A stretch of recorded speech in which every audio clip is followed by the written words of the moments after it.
And then we will hear greetings from a woman who leads with heart and purpose, our title sponsor and the president and founder of IGMA, Dr. Angelia Griffin. Please welcome them to the stage.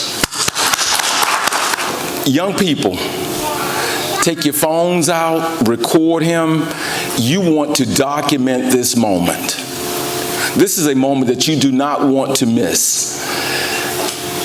How many people ever wanted to be around Dr. King? Raise your hand. Well, you're going to be next to the man who was next to the man. Amen. And I don't want you to miss this. I had an opportunity. Demetrius, thank you for getting Dr.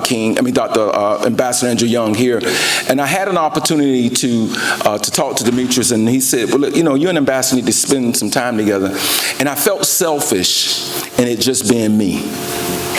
I felt selfish. I'm like, this man is so amazing that I cannot hold him just to myself. I could have had breakfast with him or lunch or a cup of coffee. And I wanted to open it up to the Stewart Foundation and all the young people. And when I say young, kind of like, what's the Christmas song from 8 to 92? That's right. We're all young. And so I wanted everybody to have this experience. So I want you to give him the energy, give both of our speakers the energy that they deserve and that they've worked hard for. And so, again, welcome to the Stewart Foundation's April event. And, last month we had an opportunity to honor Ms. Rita Samuels and giving out 3 awards in her name. And that was one to Ms. Henrietta Antonine and to a couple other young ladies who were amazing. So today we have an opportunity to hang out with Ambassador Andrew Young. Y'all sit back and enjoy. Thank you.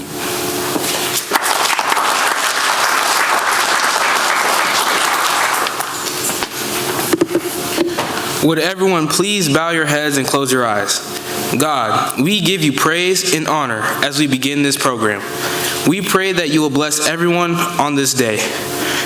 We are thankful to you and to all those who have worked so hard to put this event together.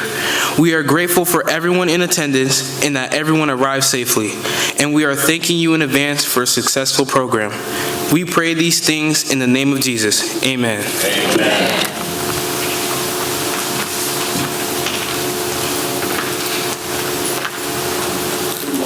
Well, good morning. Why are we looking sad? Oh my God, this is such a blessed day. We have some icons in the audience. That includes you too. My name is Dr. Angela Griffin, and I'm actually here on behalf of IGMA. It stands for I Give Myself Away. Unfortunately, my son was murdered while away at college. I could be the victim for the rest of my life, but we got to keep moving. And in order to keep moving, I've had the pleasure of partnering with the Stewart Foundation for a few years now. Typically, we have another event, but I am so honored. I drove all the way from Jacksonville, Florida to make sure I am a part of this opportunity. And when you get your treats, hopefully everybody will take a look at the one that has IGMA on it. It's in memory of my wingman here. And with all due respect, you can go to the website, you can scan the QR code, or just follow us because we are here to stay. When I say we're here to stay, we're here to support the Stewart Foundation. Again, my name is Dr. Angela Griffin.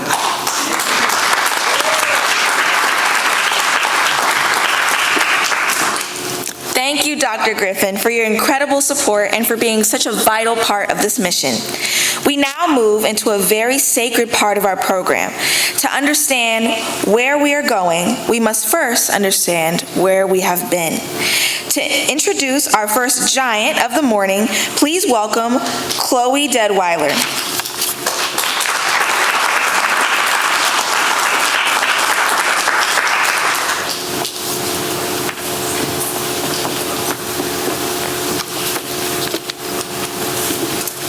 Good morning. Good morning. Today, we are honored to welcome Mr. Jonathan Jones. Mr. Jones witnessed history firsthand as a young boy in Birmingham, Alabama. He was present during the tragic 1963 bombing of the 16th Street Baptist Church, where 4 young girls were killed. One of them was his cousin. That experience was a determining factor in Mr. Jones answering the call to serve others in his choice of career and not to allow the death of his cousin at 16th Street Baptist Church to be forgotten. He travels throughout the United States sharing his story. He doesn't just believe in Black history and civil rights, he lives it.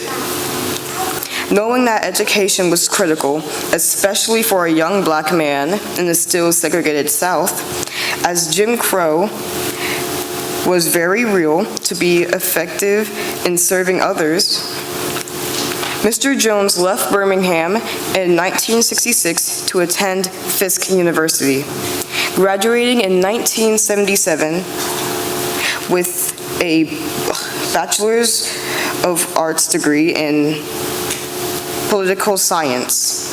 He moved to Atlanta in 1971 and continued his education at Atlanta University, earning a master's degree in political science. His professional career focused on housing, community development, and public service, including executive leadership roles with Economic Opportunity Atlanta, the Housing Authority of Fulton County, and the City of Forest Park, where he retired in 2017 as Director of Planning, Building, and Zoning. Most of Jones' current outreach is through his church, Elizabeth Baptist Church. Since 2015, Mr. Jones has faithfully served, blessing many with his musical gift in the sanctuary choir and male choir, along with discipling and being discipled, and building all men, men's locker room, a member of a life group ministry, Golden Years Ministry, and currently a member of the deacon class to become an EBC ordained deacon on tomorrow. He has been married to Valerie Jones for 49 years in May, is a father of 5, and a grandfather of 8. Please help me welcome Mr. Jonathan Jones.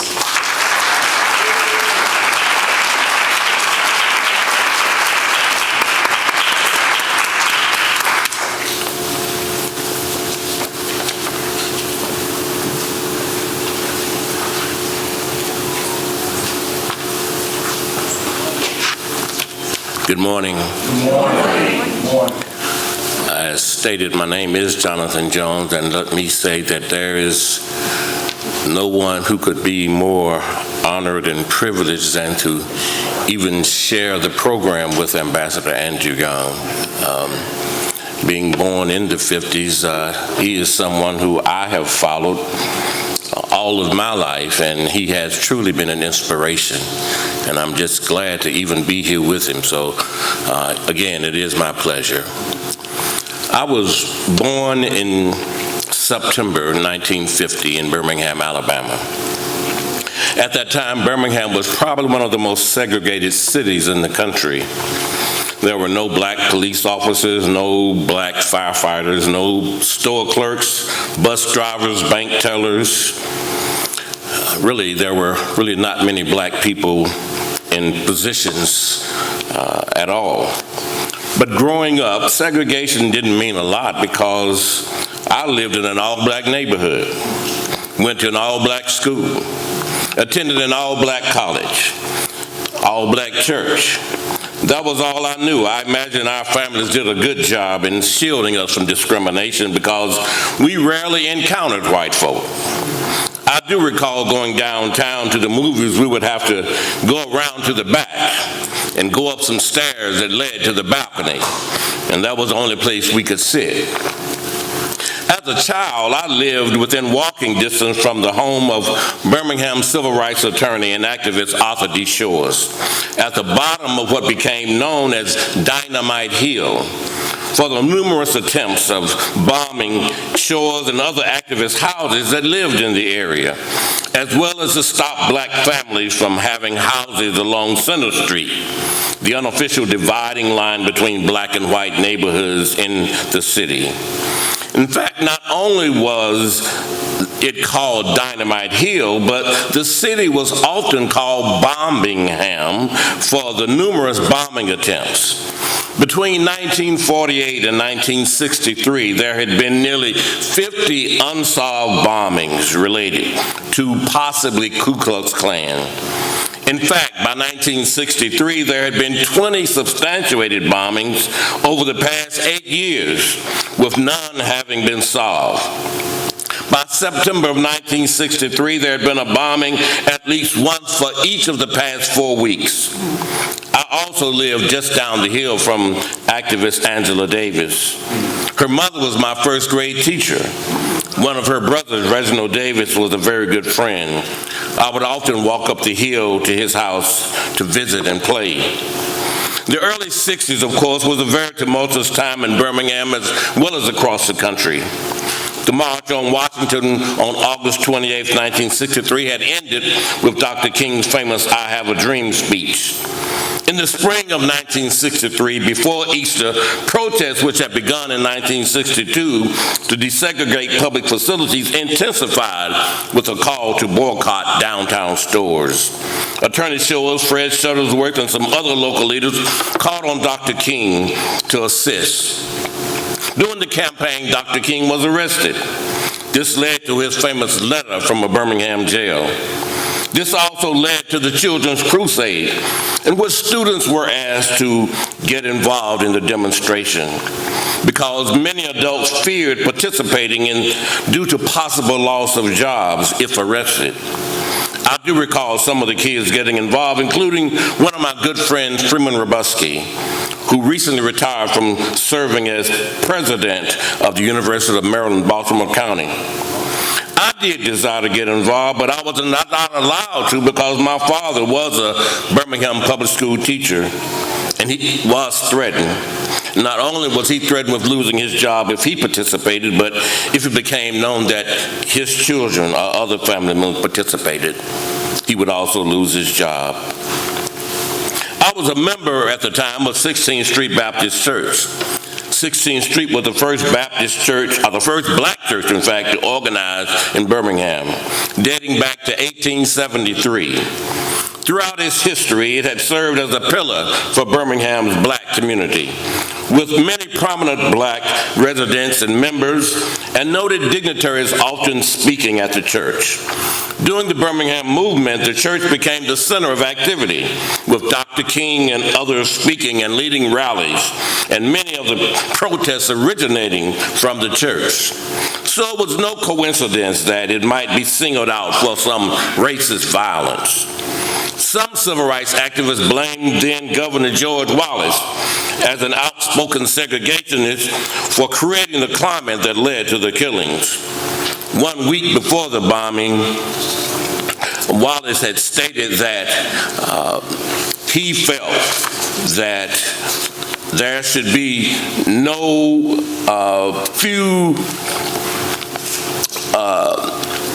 there needed to be a first few class funerals to stop racial integration. As an early entrant in elementary school, I graduated from elementary school at the age of 12 in the fall of 1963. I began my freshman year in high school in Birmingham's Ullman High School.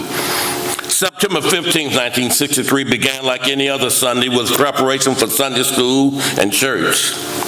As I often did, I was staying with my aunt and cousin for the weekend. Two of my younger cousins were not ready, so my aunt asked a neighbor to take me and my oldest cousin to church. I remember in class we were studying the lesson, A Love That Forgives. Love your enemies, Matthew 5:43 and Luke 6:27. In the abstract, it seemed possible, love your enemies, forgiving those who might hurt you. It seemed possible, a noble gesture. But little did I realize how soon this lesson would be put to the test. Because at 10:22 a.m., just before class ended, the message and the building were shattered from the blast of a powerful bomb, leaving a massive hole 7 by 7 feet and a crater 5 feet wide in one side of the building, blowing out windows, filling the building with dust and debris. The blast destroyed the rear steps of the church. and the force actually blew a passing motorist out of his car. As further impact of the blast, several other cars parked near the church were destroyed. Windows of properties more than 2 blocks from the church were also damaged. Power lines were knocked down. Just before class ended, 4 of my classmates had left to go prepare for the Youth Day program, which was scheduled for the 11 a.m. service. I was a member of the orchestra, so we didn't really need to leave early, so we stayed until the end of Sunday school. They were in the ladies' restroom, getting ready, and unfortunately, a stack of dynamite, 19 sticks to be exact, had been placed under an outside staircase near the restroom. They did not make it out. Not to be too graphic, but just to show you the extent of the horror, one of the girls was found with a brick lodged in her head. Another's head was decapitated. She was able only to be identified by her clothing and a ring on her finger. Pastor John Cross later reported that the girls' bodies were stacked on top of each other, clung together, having been propelled through the air like rag dolls. 4 innocent young girls, 4 of my classmates.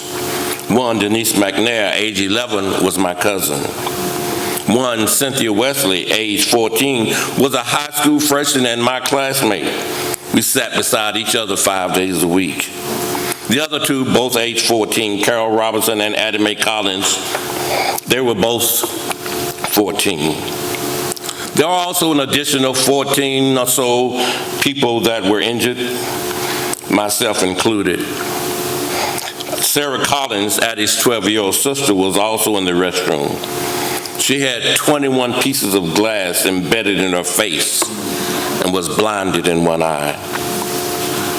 Immediately following the explosion, we were all in a daze, in the dark, trying to find our way out of the building.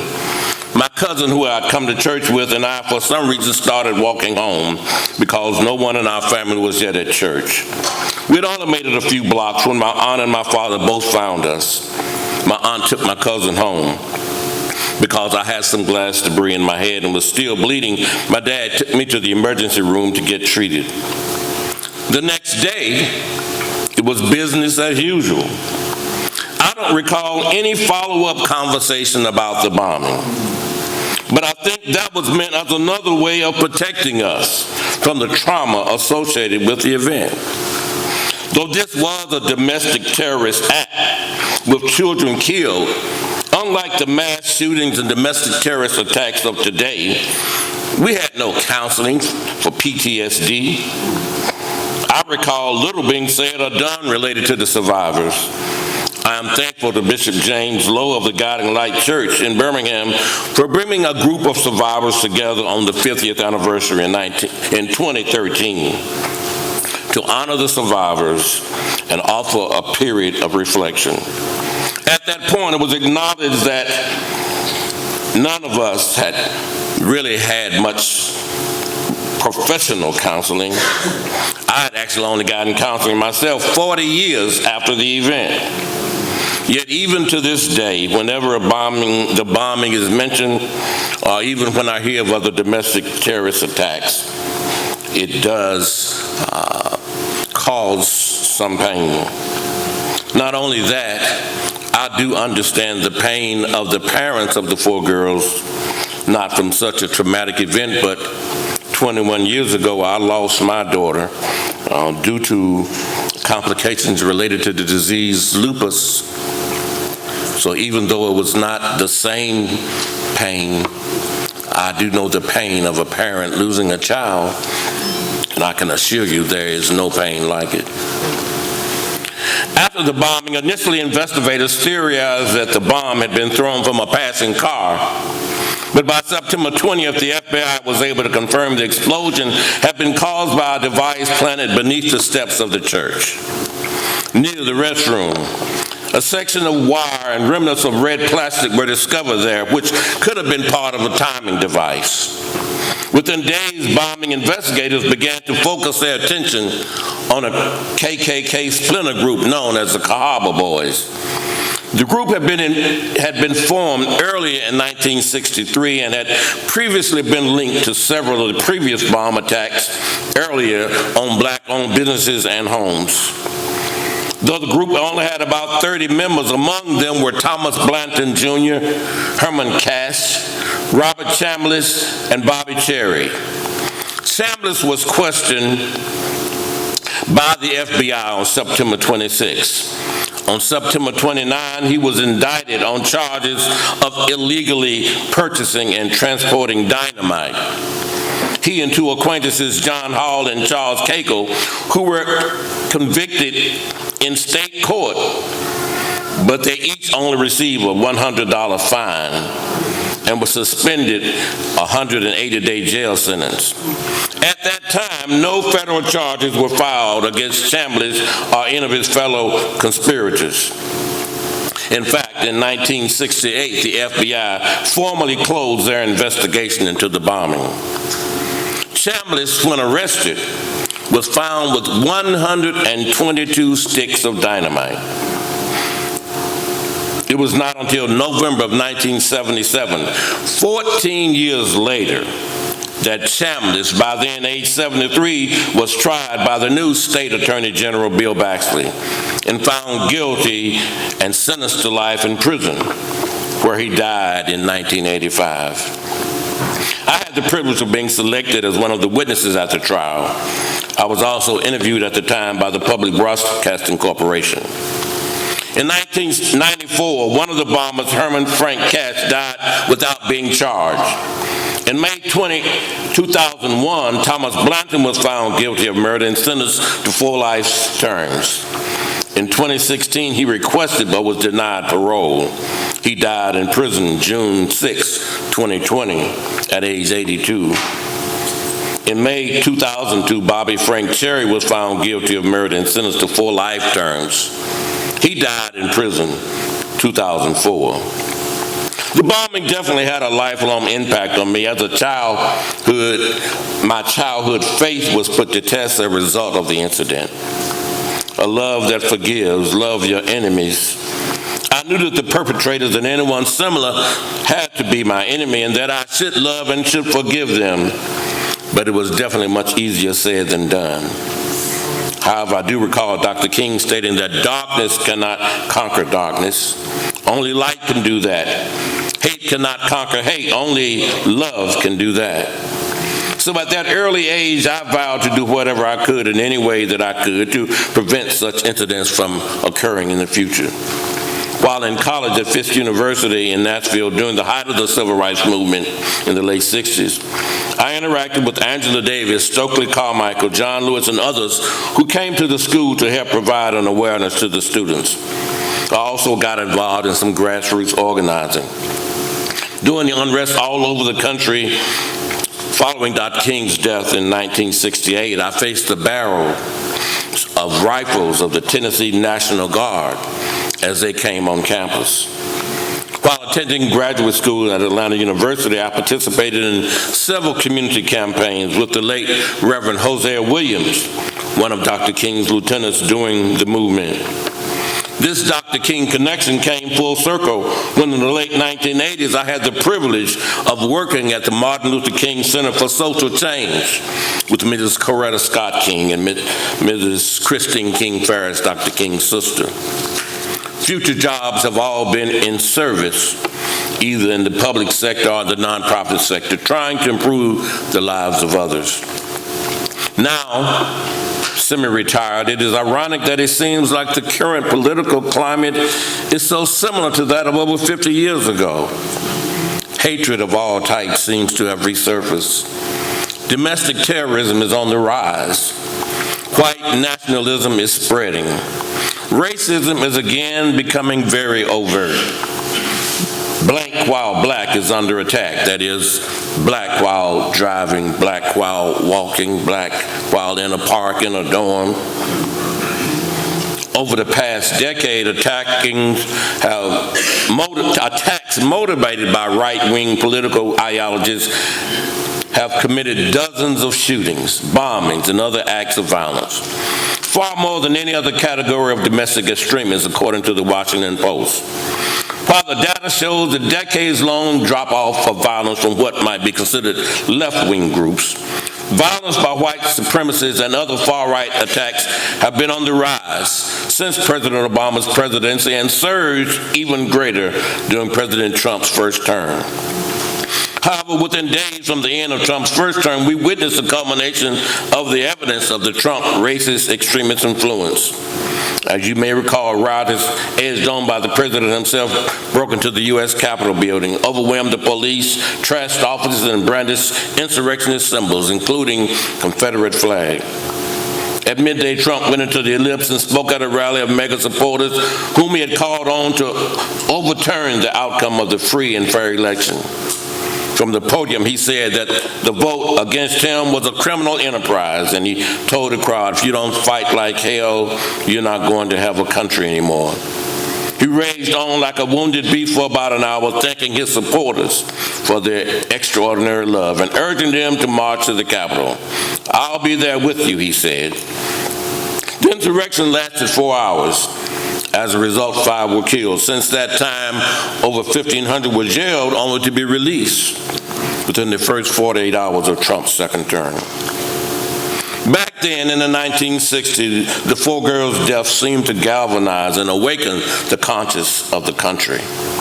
The Civil Rights Act of 1964 was passed, as was the Voting Rights Act of 1965. However, with recent domestic terrorist attacks, widespread voter suppression in recent elections, and the Supreme Court several years ago striking down parts of the Voting Rights Act, and even now, the president proposing the Save America Act, which would further suppress voting rights. It seems like we may be moving backwards rather than forward. But as we reflect on the past and look toward the future, it is my desire that people of goodwill will once again rise to the occasion and join in the efforts to create Dr. King's beloved community and fulfill his dream. May God bless us all.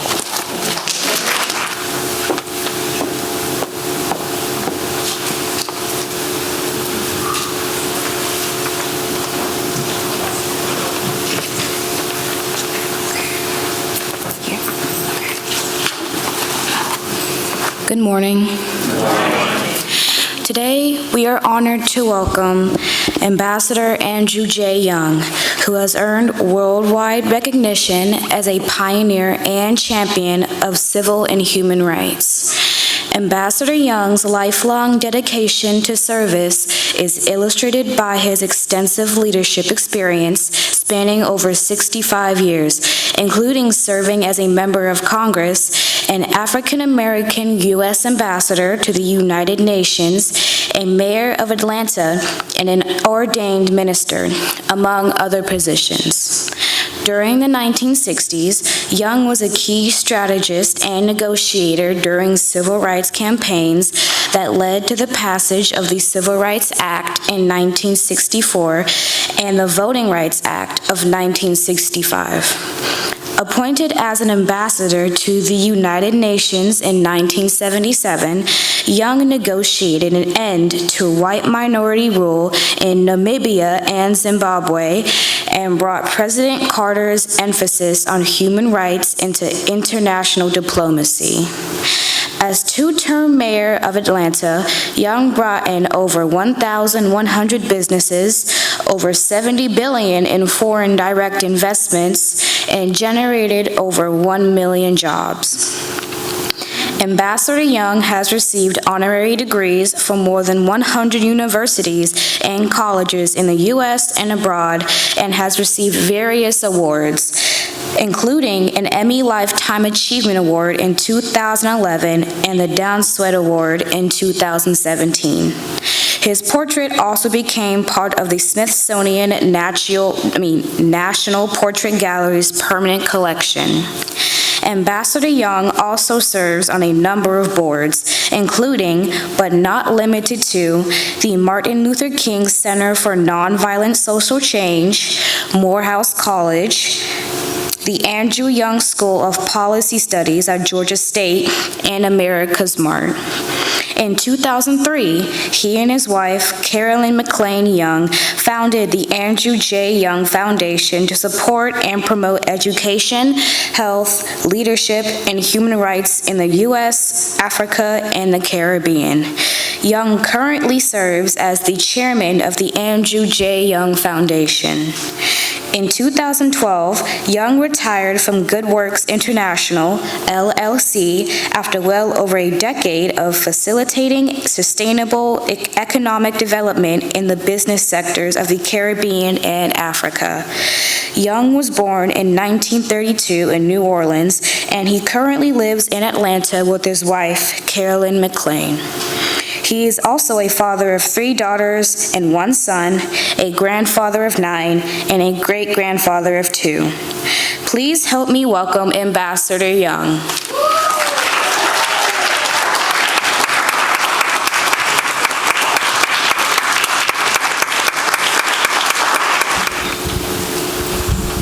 Well, thank you very much.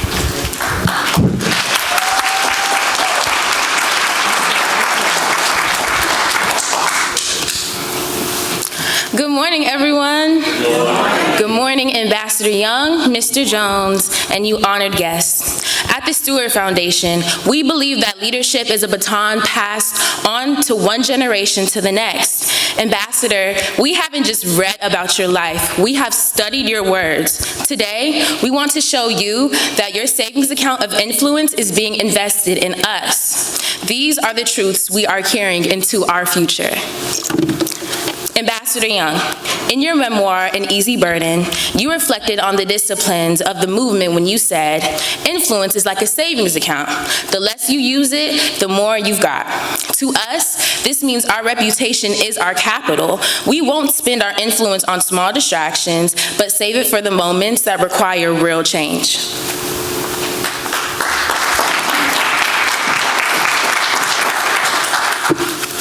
Sir, when reflecting on the lessons your father taught you in New Orleans to prepare you for the world, you told us, don't get angry. When you get angry, it turns off your mind, and your mind is the most powerful weapon to have. We interpret this as a call to mental mastery. In a world full of noise, we choose to stay calm so we can stay smart.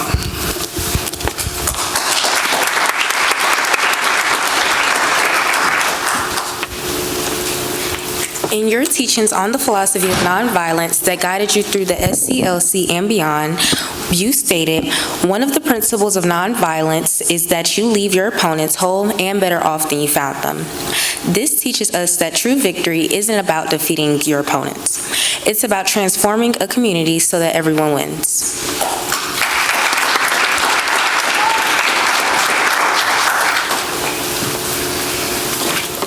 Ambassador, throughout your career as mayor and global leader, you have challenged our community by saying, wealth without vision is insanity.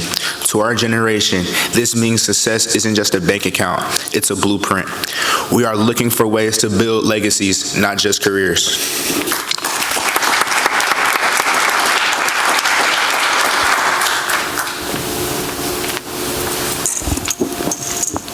When addressing students and world leaders alike on the difference between dreaming and doing, you noted, wishing of all strategies is the worst. You've taught us that hope is not a plan.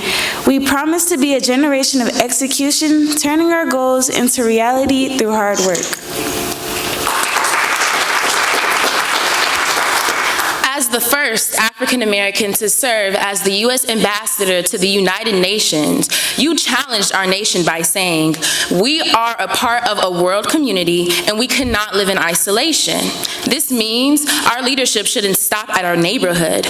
We are connected to the world and our dreams must be big enough to help people everywhere.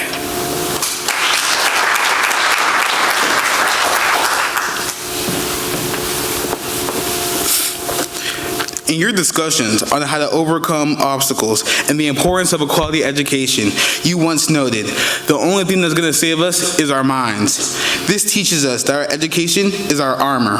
We are training our minds to be the solution to the problems of tomorrow.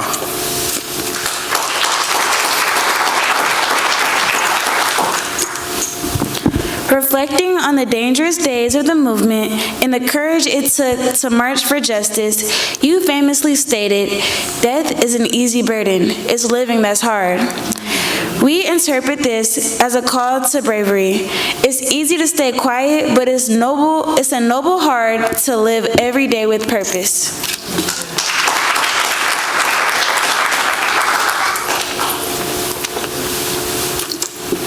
Ambassador, when you were asked about the icons you worked alongside, you gave us a new definition of hero by saying, "A hero is someone who understands the responsibility that comes with his freedom." This is our mandate. Because of the freedom you fought for, we have a responsibility to lead. We want to be heroes for our community.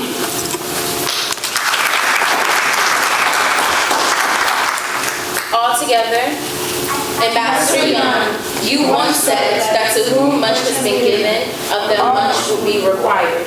We have been given the gift of your presence and your wisdom today. We accept the requirement to lead. You are our giant, and we are your legacy. Thank you very much.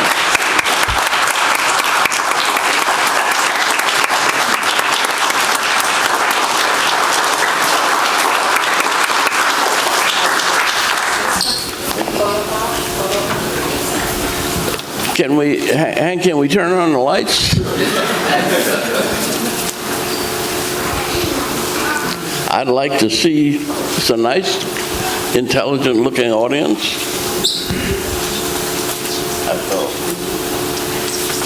Okay, good. That's good.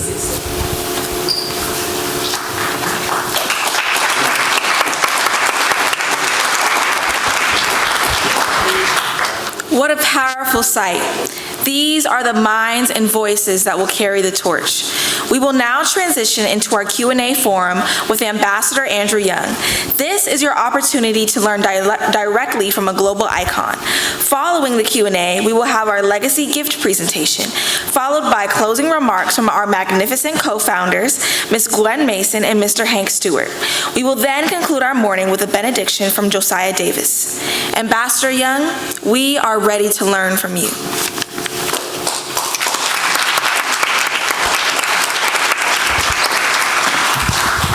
Ambassador Young, hey. You often say the mind is our most powerful weapon. For a young person today dealing with the noise of social media and peer pressure, how do we practically train our minds to stay focused on our goals? Well, it's really not difficult. Most of the time we're alone. We're thinking with our own mind about something that's going on in our lives. If you stumble or stub your toe trying to go up steps, you feel it. If you look out this morning and you see that beautiful sunrise that came up, you feel it. We are a part of God's universe, and we don't know exactly how we fit in. We just know that the Lord who made heaven and earth also made us, and He endowed us with certain blessings that it takes us a good while to understand.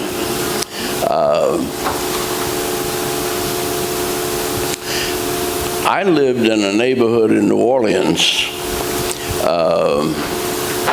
New Orleans is a funny kind of town. It's segregated and not segregated. People live side by side in the same neighborhoods, but they can't go to the same schools, or they don't go to the same churches. But they play together, and they talk together, and they get to know each other all the time. And yet, they're different. I lived in a neighborhood, well, my brother and I, Dr. Walter Young, who practiced dentistry here for 70 years probably, we were the only two black children And there was an Irish grocery store on one corner, and so they had Irish kids. And my first argument was with a little Irish Catholic kid. And I don't, about how the Lord's Prayer ended in the Bible. And I said, let's see, lead us not into temptation, deliver us from evil, for thine is the kingdom, power, and the glory forever. Amen. And he said, that's not in the Bible. And I don't think it, I argued and almost got in a fight. He ended up growing up to be a Roman Catholic priest. And he was older than I am. But the differences were pretty much like that. We both read the same Bible. We both went to a different Sunday school, a different church, and we had different views about the way the Lord worked to try to redeem the sinners amongst us, including ourselves. So nothing was ever automatic. I had to learn the difference, to deal with differences. My daddy was a dentist, and my mother was a teacher, and they didn't want us to fight, but they didn't want us to run either. And my daddy had a reference that he always used. Don't get mad, get smart. If you lose your temper in a fight, you're going to lose the fight because your mind is much stronger than your fist. He said, you might be able to get in a punch or two, but, you know, or if you want to run from a fight, you can probably outrun a lot of people. He played baseball and when he was in school and was on track team. And he said, you and your brother could run, but you won't feel good about running from a fight. He said, you'll feel much better if you can be calm and let your mind lead you through the problems. And so don't get mad, get smart was something he said to us all the time. And it's followed me for these, well, I turned 94 last month.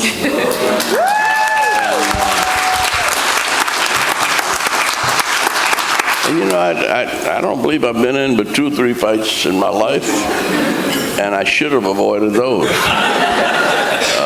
But I was younger then. And Kathleen.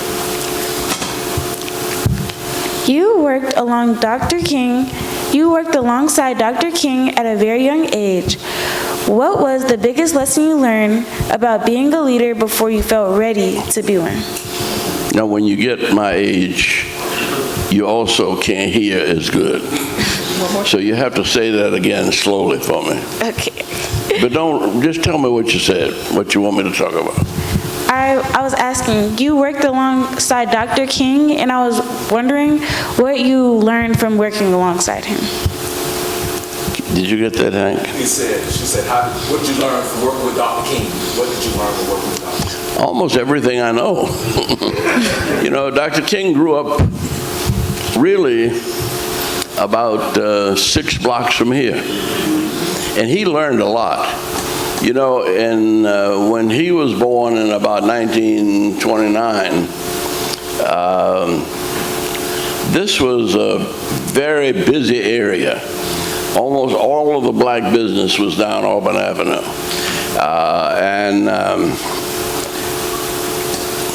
He learned to get along with everybody. He lived on the other side of Boulevard and used to come here to the Butler Street YMCA 2 blocks away.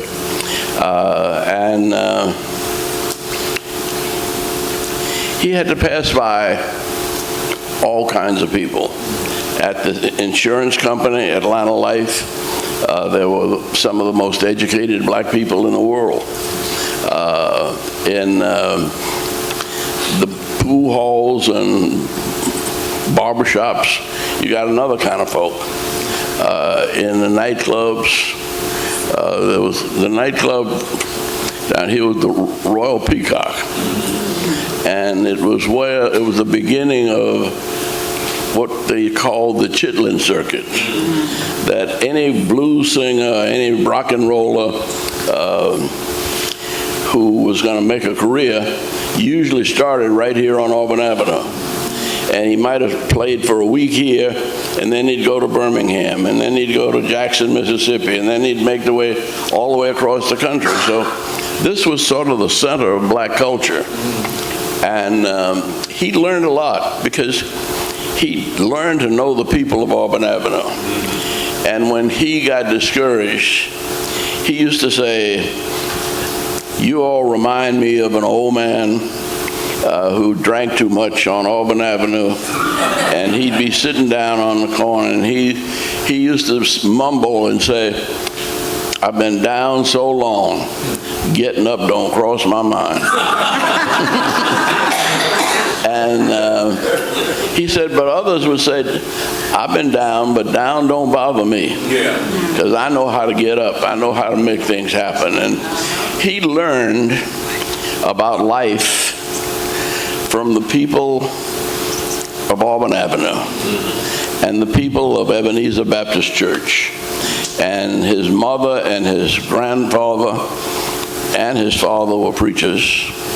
And he grew up in the Bible and lived his life. And whenever he got a little discouraged or whenever things got dark, he could always come up with a Bible verse. One that I remember was, and it's good for times like this, he said, "You know, black men and women in slavery had more faith sometimes than the prophets in the Bible." He said, Jeremiah said, "Is there no balm in Gilead?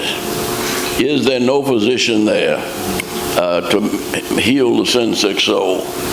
And he said black men and women took Jeremiah's question mark and turned it into an exclamation point. And they said, "There is a balm in Gilead that will make the wounded whole. There's a balm in Gilead that heals the sin-sick soul." So when I get discouraged and think my work's in vain, then comes the Holy Spirit to revive my soul again, because there is a balm in Gilead to make the wounded whole.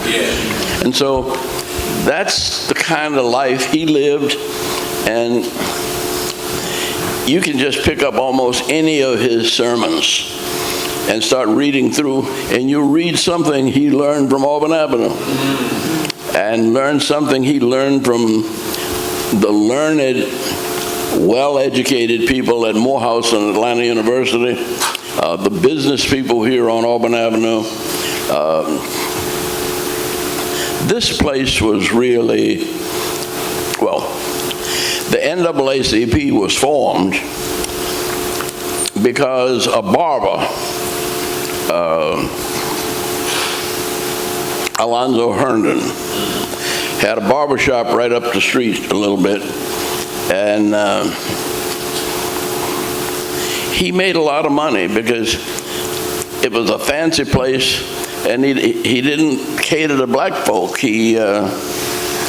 It was all the businessmen in town used to go to Alonzo Herndon and to get their hair cut. And they would be sitting around talking, and of course he'd be cutting hair, but he'd be listening.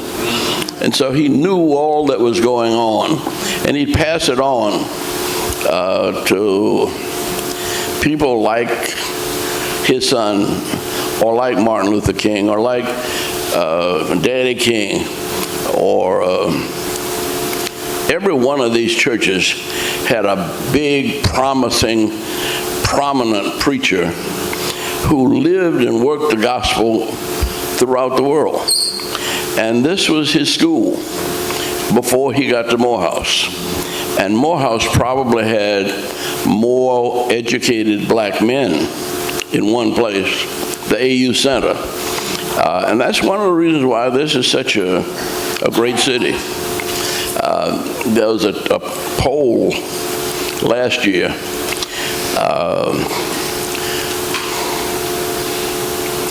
Can't think of the name of them, Forbes magazine.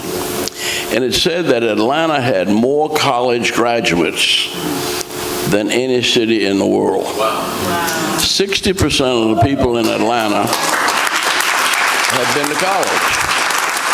And that's what makes us an exceptional city. And it's what made Martin Luther King the prophet, the visionary, the saint that he is. And I don't know about you, but I hardly can get through an hour without quoting something I heard him say. And it's a treasure of wisdom and knowledge, and that's why, you know, it's like my grandmama. My grandmama was blind, but she made me read the Bible to her. And then she'd comment on the Bible, and that's where we get our education and our heritage from. And if you've got any older people in your house, sit down and talk with them anytime you can.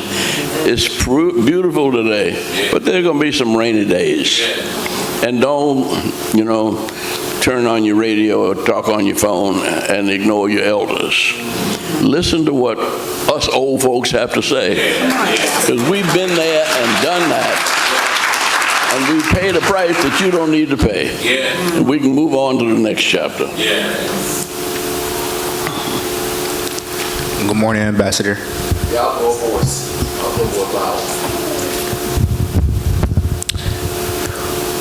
From your time in the U.S. Cabinet and the UN, what is the secret to getting people different opinions to work together for one big goal? Now let me ask you just to put that paper down and tell me what you want to say. How do you create one big goal with different people? I don't hear good. How do you create one goal with different opinions and different people? How do you create one goal? How do you get everybody on the same page?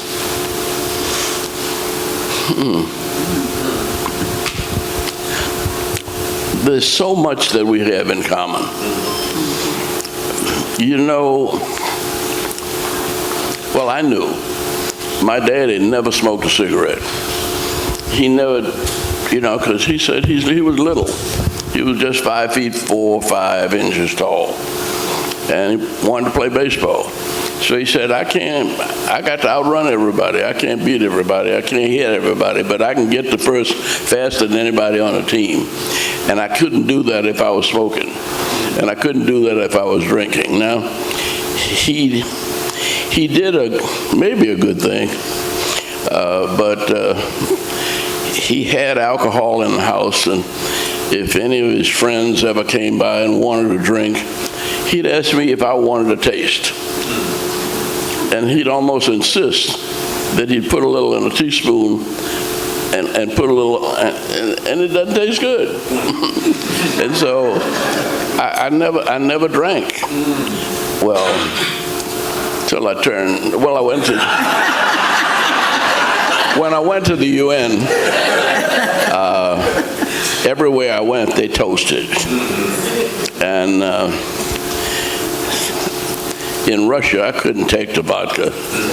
And I didn't like the champagne, but I'd sip a little. And sometimes I just let it fall on the floor.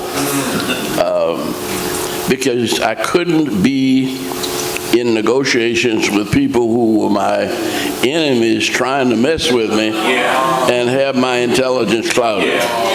I had to keep my mind. Your mind is the most powerful weapon you have. And it can control you, and it can control your adversaries, and you can help shape the nation and the world in which we live.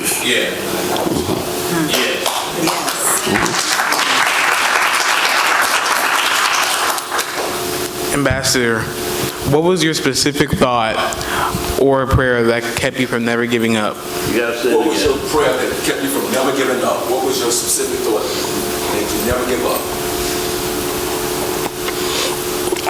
You know, I don't know what it is to give up.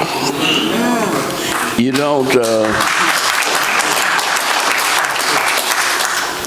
you don't. Well, I did give up one time. When I went to college, I thought I was a good athlete, but I was just 16 and I was smaller than just about everybody around.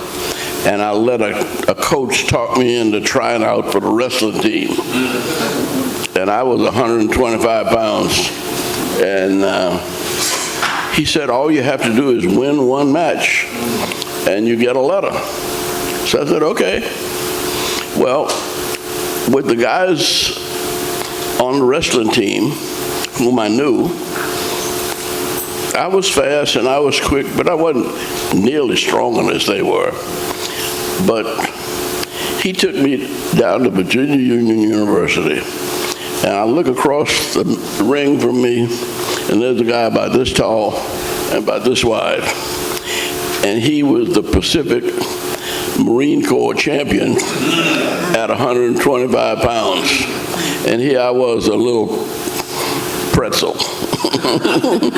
And it took him about 30 seconds to wrap me into a knot.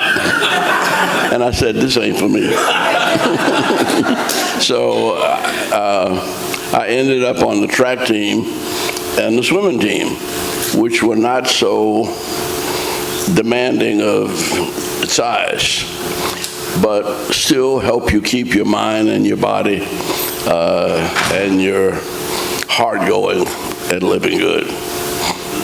So you just take it as it comes. Now, my father did do one thing that I have never forgotten. When I was 4 years old, he took me to a segregated movie theater, and we had to go around the back and walk up the steps and then pay the same price as those who sat downstairs. But he said, I wanted to go through this because I wanted you to see Jesse Owens in the 1936 Olympics. Now, I was 4 years old, and I sat there, and when Jesse Owens won the 100-meter dash, Adolf Hitler was a racist, and he thought that white people were supposed to be the best at everything. And he got upset and refused to give Jesse Owens his medal. In fact, he took all of his 500 stormtroopers and marched out of the stadium because he was mad that the black man was the fastest in the world. But my father said, now, watch Jesse. I said, he's just preparing for the next race. I said, he's not worried about Hitler. And he said, yeah, that's the point. There'll be many people who will want to keep you down, and you can get distracted by them and get emotional, or you can ignore them, and that's their problem. Yeah. His problem is he had 3 more medals to win, and he won all 4 medals and broke 2 world records. And he said, but he never paid any attention to what Adolf Hitler and these 500 or 5,000, it didn't matter what they did. He had to focus on what he had to do. And that's where he got the idea, don't get mad, get smart. If you lose your temper in a fight, you lose the fight. Mm-hmm. As you watch the world grow, what is something that you think this generation has forgotten about the movement? As you watch the world grow, what is this generation forgot about the movement? It's not what this generation forgot about the movement. It's what we never knew. Mm-hmm. We sort of took it for granted that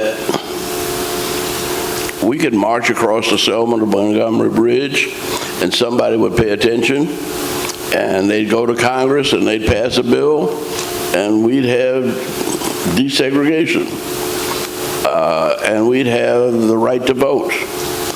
It's not that easy. And freedom is a constant struggle. Everything you do requires discipline, it requires thought, it requires dedication.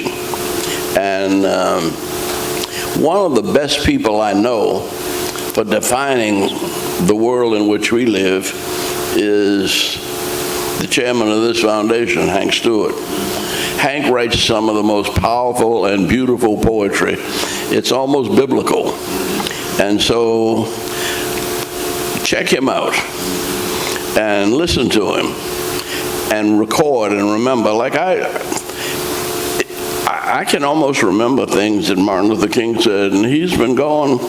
Well, his body has been gone since 1968, but his spiritual presence has never left Auburn Avenue. It's never left our churches.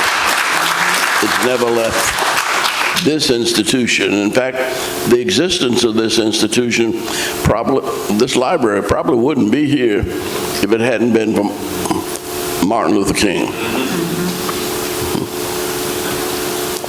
You've said that wealth without vision is insanity. For a student that wants to be successful and wealthy, how do we develop a vision how do we develop a vision that's big enough to help others? How do you develop a vision to help others? How do you develop a vision? Well, there's one thing my grandmama used to say. There, but for the grace of God go I. Yeah. And I don't care what condition you find somebody in. If you had been born at a different time and a different place and different parents, it could have been you. And if you look at the world as your family and you realize that I don't know why people considered being black a handicap. See, I always thought that the people I heard sing, when I heard Mahalia Jackson, I thought I could sing. Yeah. You know, when I even tried to play the trumpet because Louis Armstrong used to come to my father's dental office to get his teeth fixed. I didn't stick with it long enough, but we have so many good examples around. And they just like us. They started out, and whatever they wanted to do was difficult. Yeah. But they stuck with it. And they kept going back until they became relaxed and could do what they wanted to do naturally and easily. My brother and I joke because they didn't have any swimming pools for black folk in New Orleans. But my uncle, who was a room service waiter, when he got off in the morning, he'd come by and pick us up in the summertime and take us out to Lake Pontchartrain. And there were steps, cement steps, going down to the lake. And because we couldn't go on the beaches because that's where the white folks were. And so my uncle used to take us there, and he'd sit up about on the fourth step, and we'd get on the first and second steps, and we just sort of dog paddle around until we got a little confident, and then we'd swim maybe 2-3 strokes out and turn around and come back. Finally, you know, we got to the place where we could go all over. And my uncle took us out to this Lake Pontchartrain, and really, just 2 feet beyond the steps, it was over 6 feet deep. And my uncle couldn't swim. But he would take us out there 2-3 times a week, and he would just be there and let us play until we got to the place where we could swim easily. Now we have a different way that, like I got a granddaughter that's 7, and I was on Howard University's swimming team. And she's already now saying that she's going to beat me before she's 10 years old. Well, she might. See, because she's getting younger and stronger, and I'm getting older and weaker. But anything you want to do, seems hard at first, but if you like it and do it over and over again, and it gets easier and easier and easier. I'd like to, one of these days, we keep saying we're going to have lunch together. I'd like to hear your story about how did you actually start writing poetry? So, I mean, that you ought to ask him to give you one or two pointers, because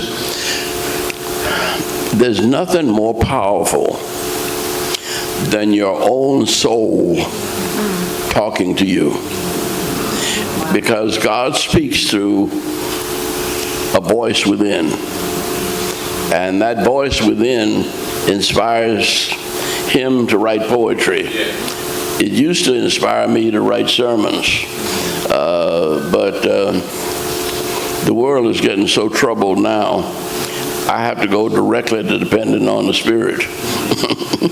Because not everything is logical. The war we have in Iran now is all hung up because there's a little passage in the Persian Gulf, and there's a mountain peak that used to be a mountain peak that sort of blocks it and narrows it, and it's called the Straits of Hormuz.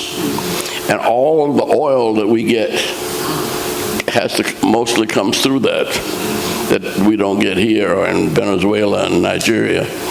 But when they started bombing Iran, they forgot about that little strait.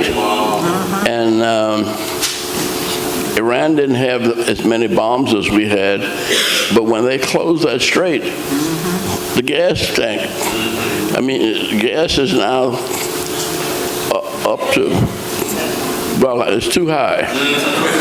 And it didn't need to be that high if they had just thought about the geography of the area that they were going to think about going to war. But that's why I go back to Martin Luther King saying, I ain't gonna study war no more. I'm gonna lay down my burden down by the riverside. And I'm gonna pray for my enemies. And I'm gonna love those that hate me.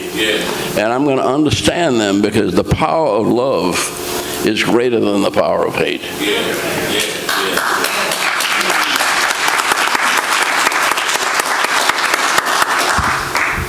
If you were somebody my age today, what would you do first to start studying to prepare for your self-lead journey in this new world? If you were somebody my age in today's world, what's the first thing you would study to prepare your self-lead journey in this world? Well, I don't know, but I never would. I'm not quite your size, and I've been trying for 90 years. But you're bigger than me. You might have a higher IQ than I have. See? And so I would try to pick somebody in school or somebody that you admire and study what they do. What is it that you like most about school?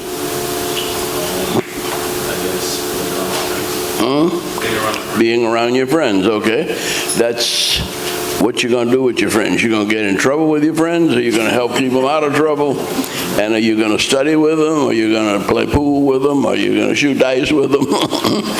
You know, you have to be, you have to decide on which road you want to take and help as many people as want to go that way with you. You know, to go, it's hard to go alone. And you need friends. And as you and your friends talk about what you ought to be doing, well, I can tell you, well, if there's one thing we ought to know that we can see around us everywhere is everybody that smokes has problems breathing. So you don't want to cut off your breath. So you leave cigarettes alone. See? You kind of do the things that will help you be a better you. Yeah. And it doesn't hurt nowadays. I grew up in a family where everybody got down on their knees before they went to bed. And they talked to the Lord and they asked the Lord for guidance. And when they got up and lay down, they were still thinking in a spiritual, godly kind of way.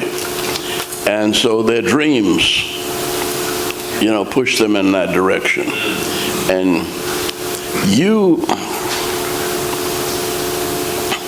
we don't know what it is, but you have something in your head that God put there to be something. Yeah.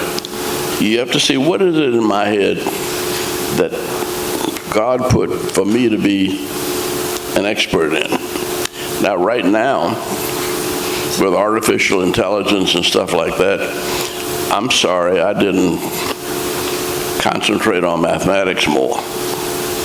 And if I had a chance, because, well, I got this fancy phone, and I don't know how to use it. I mean, it really is confusing to me,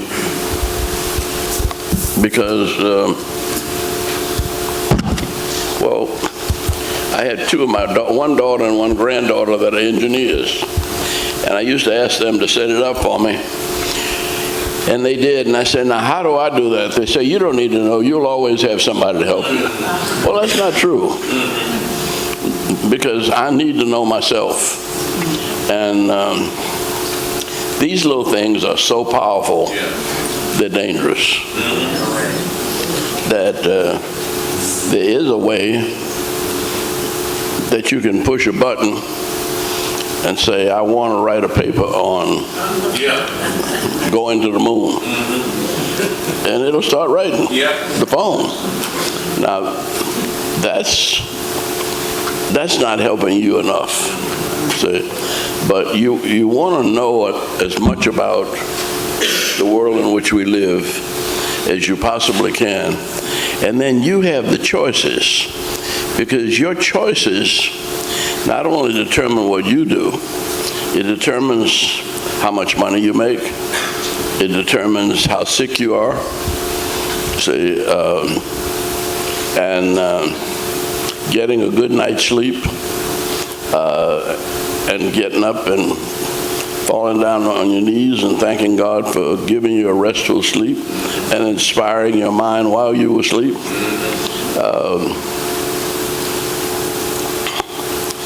The mind that you have determines the beat of your heart and the power of your fists and the speed of your legs. So the better you treat yourself and the more you are wise about how you live, the better everybody's going to be around you.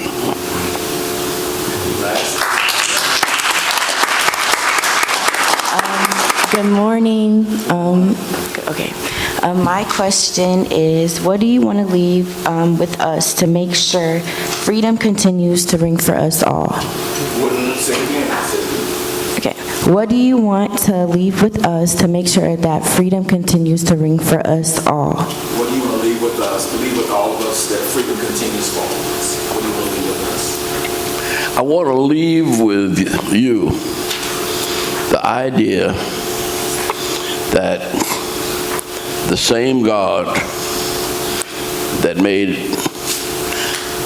the gravity of the earth, that allowed these astronauts to fly around and go thousands of miles and then come back, that the same God that made all of that universe made you.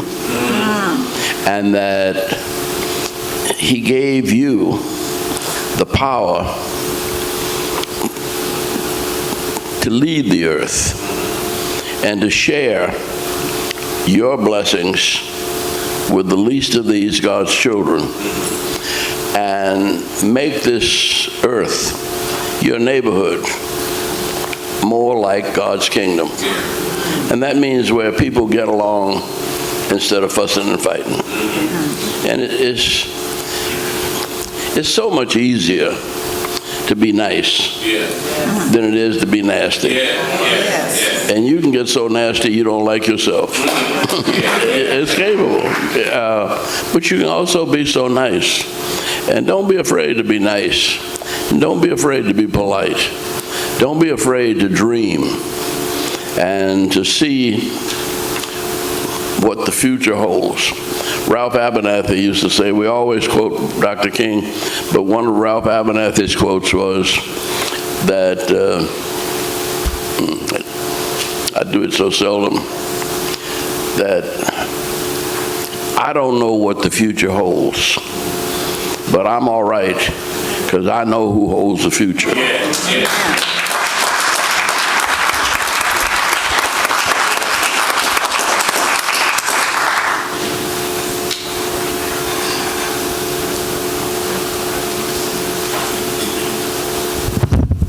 Ambassador, thank you so much for pouring into our youth.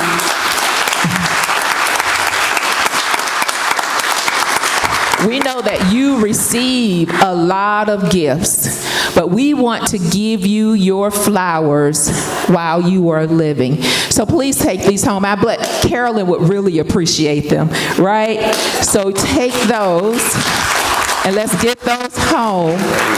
And let the sweet smell of success and all that you poured into us be a reminder of what you poured into our children today. MC.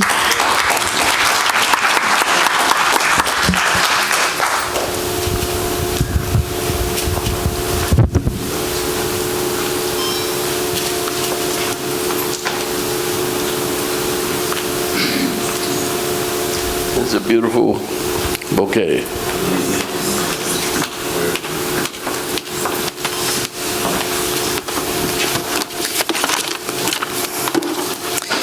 Wow, wasn't that great? Let's give the ambassador another big round of applause.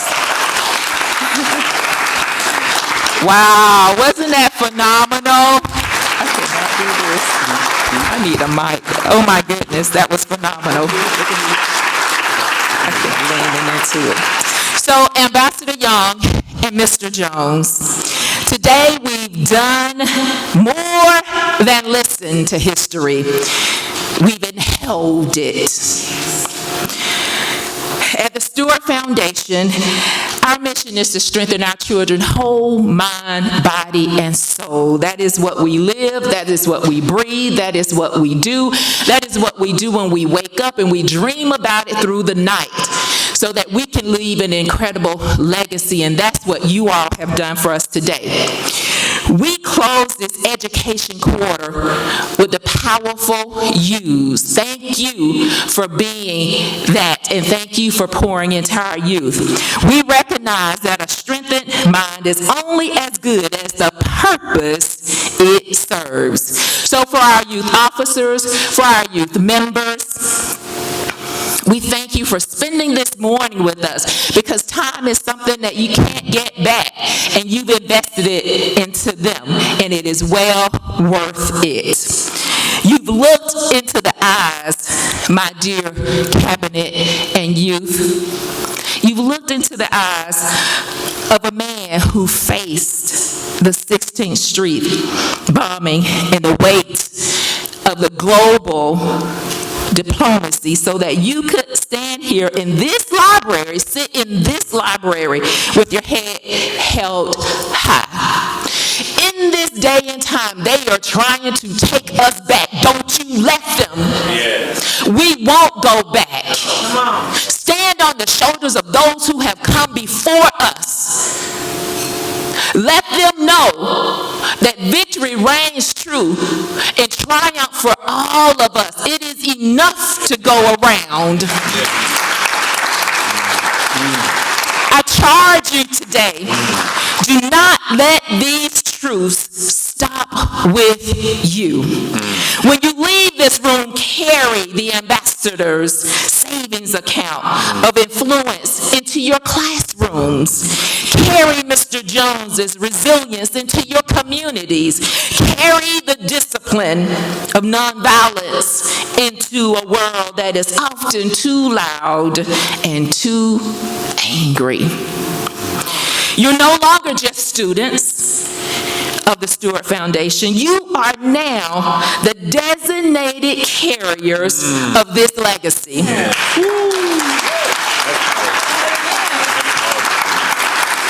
Ambassador, you once said that wishing is the worst strategy. So today, we don't wish for these leaders to succeed. We have trained them. We have equipped them. And now in your presence, we commission them. And to our audience, let us leave here not just inspired, but activated. The movement continues because we refuse to let the baton drop. Ambassador Young, Mr. Jones, thank you for trusting us with your stories. I promise you they have not fallen on deaf ears. We promise you the investment you made decades ago is safe in the hands of these young leaders. IGMA, if you would please stand. 360 Foundation, if you would please stand. Wendy McGee, if you would please stand. And if you have ever been a sponsor of the Stewart Foundation, I ask that you stand. Because you can really tell where individuals' heart is. And it is where they spend their time when you look at their calendar and where they spend their resources.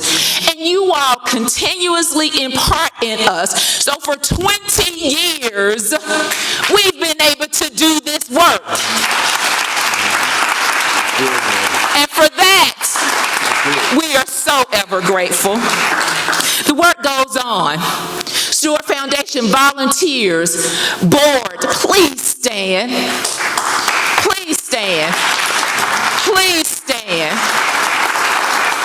Day in, day out, you give of yourselves, you give of your time, your resources, your talent, you get in your lane and you run with us. It's almost like it's on autopilot because you're so good. You ensure that our children soar to the top because you are selfless. And for that, my God, we are so forever grateful. The movement continues, and the giants of tomorrow are standing right here, sitting right here before you. Thank you. Wow. Let me just say, y'all give Gwen a huge round of applause, and it would not be robbery if it wasn't a standing ovation. She does an amazing job. She does an amazing job with us. Too often, I'm gonna let her bask in that. Too often my name is mentioned and I always make sure that they say Gwen's name because Gwen works extremely hard for the foundation. And so we couldn't do it without you, Gwen. I want to give a quick shout out to Demetrius. Demetrius, please stand just for a minute. Demetrius, and I know he don't want, but we go a long way back. And, you know, and one of the places that we met was at the Georgia Coalition for the People's Agenda. And we were grinding and helping to do voter registration, voter education together. And he's a little brother to me. And so he was the one that I was able to call. Y'all think I have it like that with Ambassador Andrew Young. I really don't. I wish I did, but I don't. And, you know, you have to have good friends who help you. And Demetrius and Pedra allowed us to get to Ambassador Andrew Young for him to be here today. So again, thank you. I don't ever want to... You know, you should always say thank you. You should always say, and we tell our kids this, never miss an opportunity to say thank you. So I wanted to say thank you publicly. You're going to have lunch on me. I got lunch for you. I promise you. No, I'm serious. Yeah, okay, go ahead. Is there one of your poems, yes, sir, that you could share with us? Yeah, I can. I will. You're a prophet in your own right. Thank you. And you have inspired us through many dangers, toils, and snares. And I would be blessed if you would bless us with something from your heart. Okay. So the piece that comes to mind, Ambassador Andrew Young, You Inspired. It was written on the very day that Congressman John Lewis and Dr. C.T. Vivian passed. They passed on the same day. One passed that morning, one passed the evening. And because I've had the luxury of sitting at the feet of people like Cameron Madison Alexander, Rita Samuels, James Orange, Dr. C.T. Vivian, Congressman John Lewis, and the Ambassador Andrew Young, Ms. Anona Clayton, that's why Gwen and I started this foundation, because we wanted to develop leaders of tomorrow. There's a quote that says, if you call yourself a leader and you look back and no one is following you, you're simply taking a walk. We have been following you. Yeah. And so now we're training young people to take the baton. And so this poem is entitled, I Accept. And I want you all to repeat after me. It's our time. It's our time. It's our turn. It's our turn. But if we don't do our part, it's our fault. It is our fault. Okay, let's try it again. It's our time. It is our time. It's our turn. It is our turn. But if we don't do our part, it's our fault. It is our fault. Now we get comfortable in that because that makes we're around other people. So really, in baseball is a team sport, but it's also an individual sport. You play it as a team in the field, but then you have to get up to the bat and hit by yourself. So I want you to repeat after me. It's my time. It's my time. It's my turn. It's my turn. But if I don't do my part, it's my fault. It is my fault. So the poem is simply entitled, I Accept. What are you giving me? What are you putting in my hand? What you're giving me has just altered, it has changed my plans. Why are you looking at me like that? There's this look in your eyes. Am I even qualified to accept this? Will there be a ceremony? Do I need cap and gown? Need I be baptized? I know you're tired. I know you deserve rest. How can I say no with all that you've poured into me, all that you've invested? I'll take it. Okay, I take the baton, I carry the torch.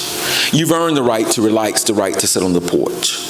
I accept the baton and all the responsibilities that it holds. I accept the challenge to stand tall and bold, to fight for justice, to stand on the wall. I do what needs to be done. Yes, I accept the call. And integrity would stand with me, even if we have to stand alone to speak truth no matter who's wrong. You fought the good fight. You completed your assignment. Pass me the baton, our souls are in alignment. I'll sacrifice my body just like you.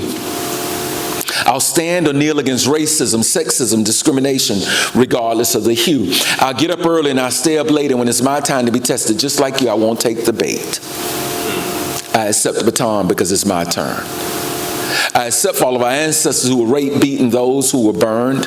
I accept because before midnight, December 31st, 1862, our ancestors, they were praying to God on their knees.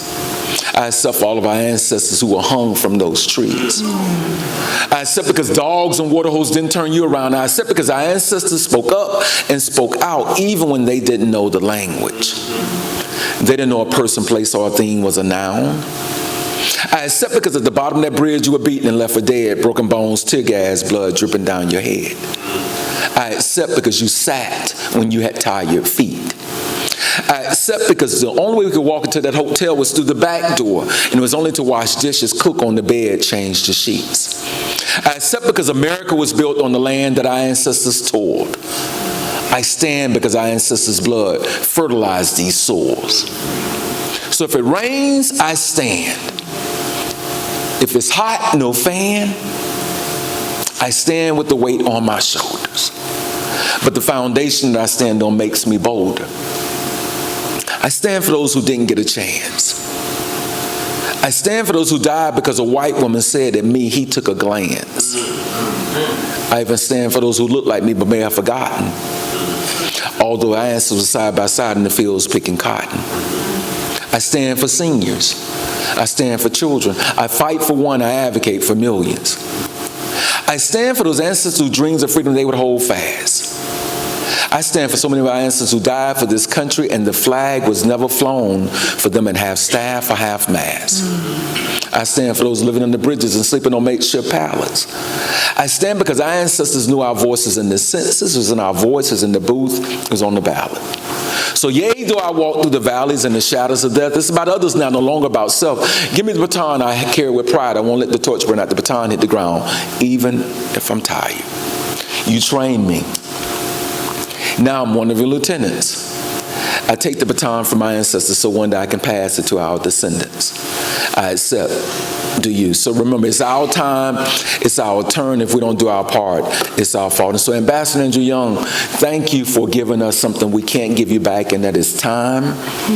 You have made this an enjoyable morning. Thank you for allowing me. I had an opportunity, and I'm going to recite that poem one day in front of him, a piece that I was that I've written for Ambassador. And I promise you, it was one of the hardest pieces that I've ever written in my entire life because I wanted to do justice. And every time I started writing, Demetrius, I had to go back and do some more research and do. This man, yeah, I want y'all to hear me. This man, the amount of careers, most of us would have been happy just being the mayor of this city, or an ambassador, or a legislator, or a business owner, or a grandfather. I mean, an entrepreneur. I mean, there is so many different conversations you could have with this man.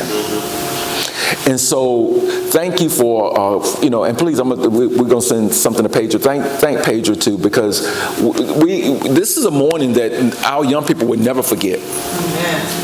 And you dropped so many nuggets today. I mean, you dropped nuggets. And I was listening, and my homegirl and I, we were sitting there we were completely blown because we were like, oh, that was for us. You think you were blessing our children. You blessed everybody in this room today. You think you were blessing our children, but you blessed everybody. Everybody. Thank you. So maybe these flowers will let you get back in the house.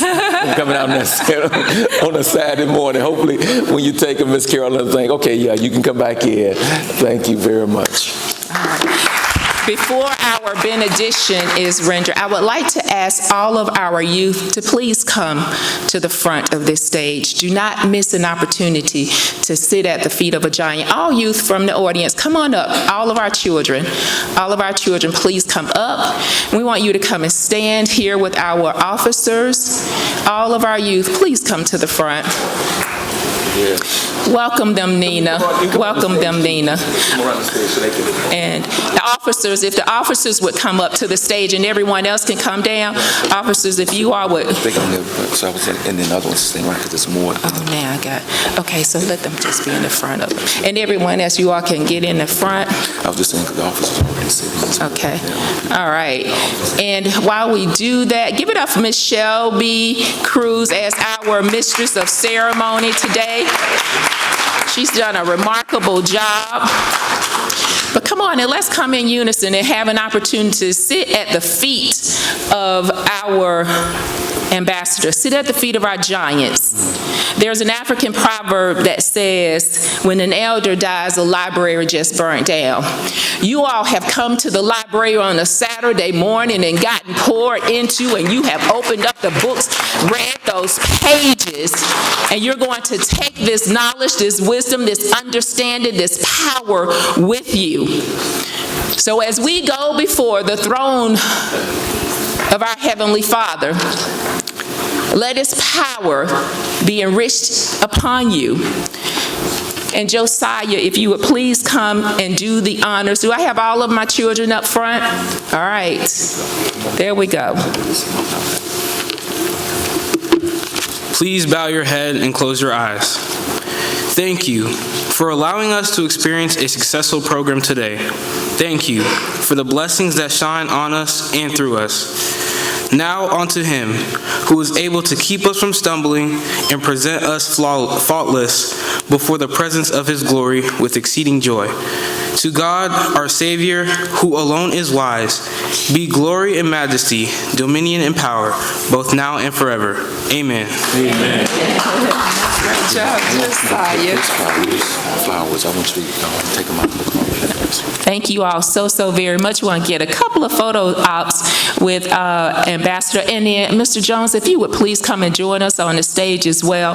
Just give it up again for Mr. Jones. We learned so much more about the 16th Street bombing, Birmingham, that is. Took us to a place that we could have never imagined, did not want to imagine. So please, our youth were in the back in tears, because this is real. Some people don't think it's real, but it's real. And they want us to forget our history so it will be repeated, but it won't be repeated because these young people are not having it. Amen.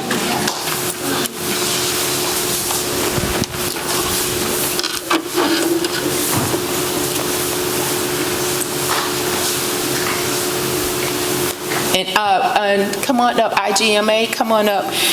Give up again for IGMA, who is our presenting sponsor for this. For the last 3 years, she has come in our education quarter, being April, and she has sponsored our event, and that means so very much to us that she has not, and she continues to give and to pour in so many different ways. Give it up for Dr. Angelia Griffin.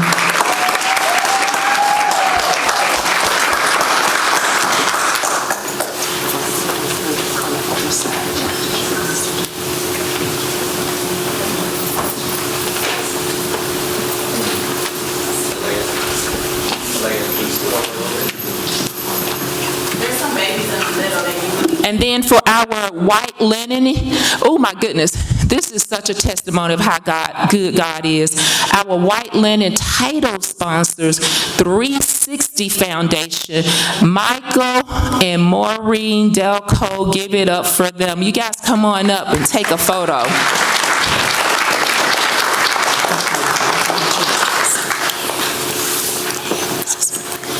right, stand this way, baby, just a little bit this way. Thank you. Thank you.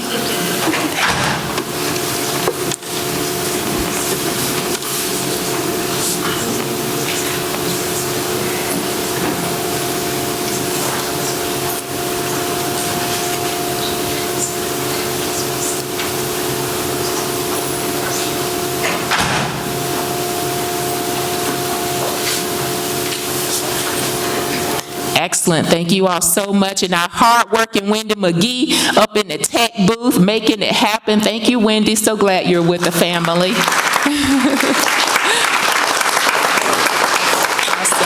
So everyone, as you exit the building, we do have refreshments for you. Maureen works really, really hard. So she's got refreshments for everyone.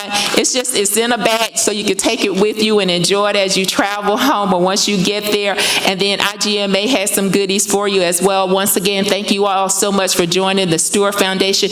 This then does end our education quarter. Next month, we will be going into our social quarter because we recognize that people make the world go round, and we're going to talk with you about that. And our president is going to be leading next month's workshop. It is See It, Say It, Change It. It is going to be miraculous. So we look forward to seeing you all on next month. Which Saturday? The third Saturday. It never changes. Thank you all so very much. Have a great rest of the day.